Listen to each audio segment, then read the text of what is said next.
உங்களுக்கு வந்து பரியேறும் பெருமாள், கர்ணன், கடைசியில இப்ப வந்த மாமன், மூணுமே வந்து ஜாதிய பாகுபாடுகளை, ஜாதிய வன்கொடுமையை, பட்டியலின மக்கள் மீதான ஜாதிய வன்கொடுமையை வந்து மிக அற்புதமாக தத்துவமாக சொல்லக்கூடிய படங்களாக, வெற்றிகரமான படமாக இருந்துச்சு. ஆனா இந்த மாலை அதிலிருந்து சற்று மாறுபட்டது. இந்தியாவில் எந்த மொழி சினிமாவும் பேசாத ஒரு குறிப்பிட்ட தொழிலாளர்களுடைய வாழ்வியலை இந்த படம் பேசுது. எப்படி காமிக்கிறாரு பாருங்க. முதலாளி எப்படி இருப்பான், தொழிலாளி எப்படி இருப்பான், இப்படித்தாங்க படம் முழுவதும். படம் வந்து மிக அற்புதமாக ஒரு குறியீடுகள், அழகியான கவித்துவமான குறியீடுகளா அப்படியே குறியீடு. இதுல வந்து காதலை மட்டுமல்ல, கம்யூனிசத்தையும் உனக்கு கொடுக்குறோம், நீதான் எங்களை காப்பாற்றணும் அப்படின்னு அவன் சொல்லுவான். வாழைக்கு வருவோம். வாழை என்பது இன்னைக்கு நம்ம வந்து மாரி செல்வராஜனுடைய உங்களுக்கு வந்து பரியேறும் பெருமாள், கர்ணன், கடைசியில இப்ப வந்த மாமன், மூணுமே வந்து ஜாதிய பாகுபாடுகளை, ஜாதிய வன்கொடுமையை, பட்டியலின மக்கள் மீதான ஜாதிய வன்கொடுமையை வந்து மிக அற்புதமாக தத்துவமாக சொல்லக்கூடிய படங்களாக, வெற்றிகரமான படமாக வந்துச்சு. ஆனா இந்த வாழை அதிலிருந்து சற்று மாறுபட்டது. வாழை வந்து இந்த மாதிரி ஜாதிய பாகுபாடுகளை வந்து பேசக்கூடிய படம் இல்லை. மாறாக அங்க இருக்கக்கூடிய ஒரு குறிப்பிட்ட ஒரு தொழிலாளர்களுடைய வாழ்வியல் பாடுகளை சொல்லக்கூடிய கடை. நீங்க நிறைய சினிமாக்களை வந்து பட்டாசு தொழிலாளர்களுடைய வாழ்வியலை வந்து நம்ம தமிழ் சினிமா பேசியிருக்கு, பீடி தொழிலாளர்களுடைய வாழ்வியலை பேசியிருக்கு.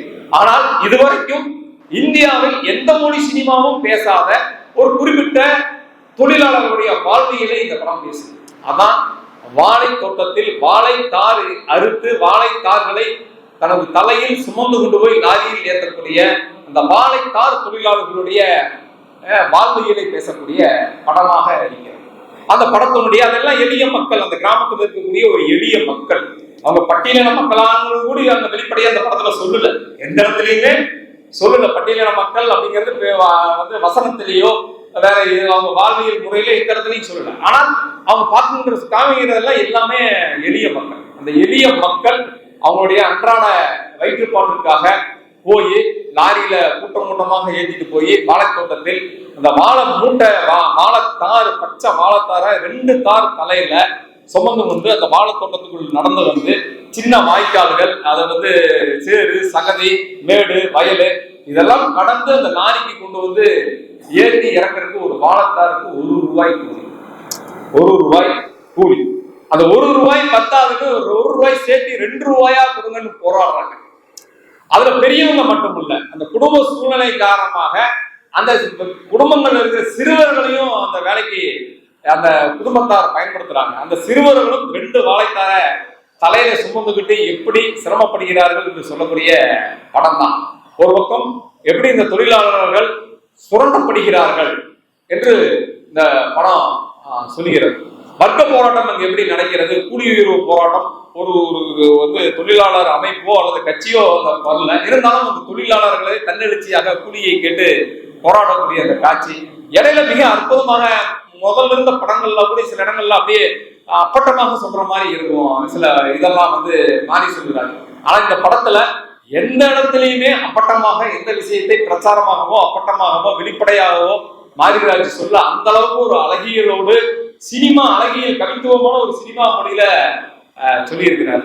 அதுல வந்து அந்த சிறுவர்கள் பள்ளிக்கூடத்துல படிக்கக்கூடிய காட்சி எப்பயுமே ஒருத்தர் எழுதியிருந்தாரு, எப்பயுமே ஒரு பையனுக்கு வந்து முதல் காதலிங்கிறது அவங்க டீச்சரா தான் இருக்கணும் அப்படிங்கிற மாதிரி ஒருத்தர் விமர்சனத்துல எழுதினார். அது மாதிரி எப்பவுமே டீச்சர் பிடிக்கும் நமக்கு. இப்ப கூட ஒருத்தர் முக்கியமான எழுத்தாளர் எழுதியிருந்தாரு, நாம படிக்கிற காலத்துல டீச்சர் அப்படியே உருன்னு சந்திரமுகி மாதிரி இருந்தாங்க, இப்ப எல்லாம் பார்த்தா டீச்சர்களே அவ்வளவு சூப்பரா இருக்கிறாங்க, இப்ப கூட ஸ்கூல்ல சேர்த்து படிக்கலாம் போல இருக்கு அப்படின்னு எழுதியிருந்தாரு. அந்த மாதிரி டீச்சரே வந்து டான்ஸ் சொல்லி கொடுக்கறது, அவங்களுக்கு எல்லாம் சொல்லிக் கொடுக்கக்கூடிய மிக அற்புதமாக, அதுவும் வந்து படத்தை வந்து நிறுத்தி கொண்டு போகக்கூடிய அற்புதமான காட்சியாக இருக்கு. ஒரு இடத்துல எனக்கு மிகவும் பிடித்தமான காட்சி எப்படி அந்த குறியீடுகள் மூலமாக சொல்றாரு அப்படிங்கிறதுல வந்து அவன் வந்து அந்த பையன் வந்து காலையிலையும் சாப்பிடல, மத்தியானம் சாப்பிடல, பசியில வெயில்ல அலைஞ்சு பசியில துடிச்சு போய் ஏதாவது சாப்பிட கிடைக்குமான ஒரு வாழைத்தோப்புக்குள்ள பூதுவான்.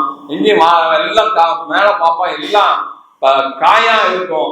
ஒரே ஒரு வாழைத்தாறுல மட்டும் 2 இது படுத்து இருக்கும். அதை இது பண்றதுக்கு புடுங்கிறதுக்கு பாப்பா முடியல. அப்புறம் அதையில எடுப்பான், வாழைத்தாறு சரிஞ்சு இருக்கும், அதை எடுத்து ஒரு பழத்தை சாப்பிட்டுட்டு இருக்கவே அந்த தோட்டத்து முதலாளி வந்து அந்த வாழைத்தார் நார்லயே போட்டு அவனை அடின்னு அடிப்பார்.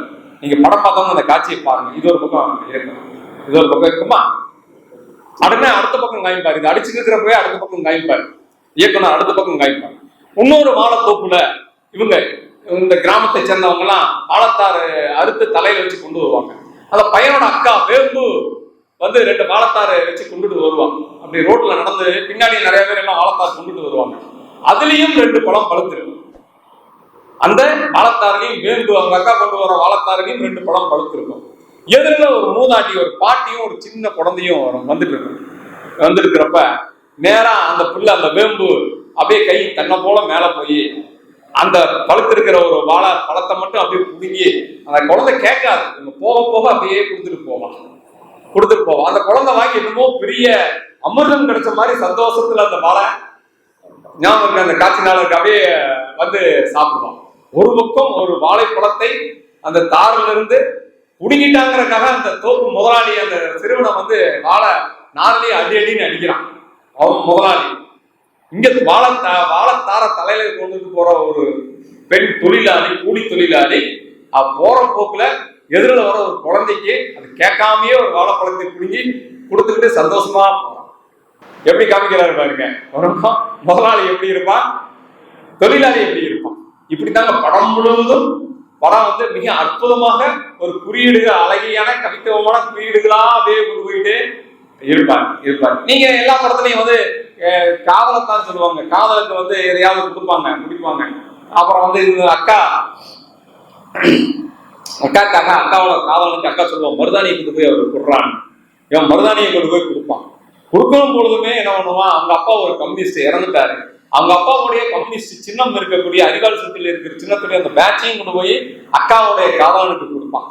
அப்ப என்னன்னா இதுல மிகப்பெரிய ஒரு இதுல வந்து காதலையும் மட்டுமல்ல, கம்யூனிஸ்டையும் உனக்கு கொடுக்குறோம், நீதான்டா எங்களை காப்பாற்றணும் அப்படின்னு அவன் சொல்லுவான்.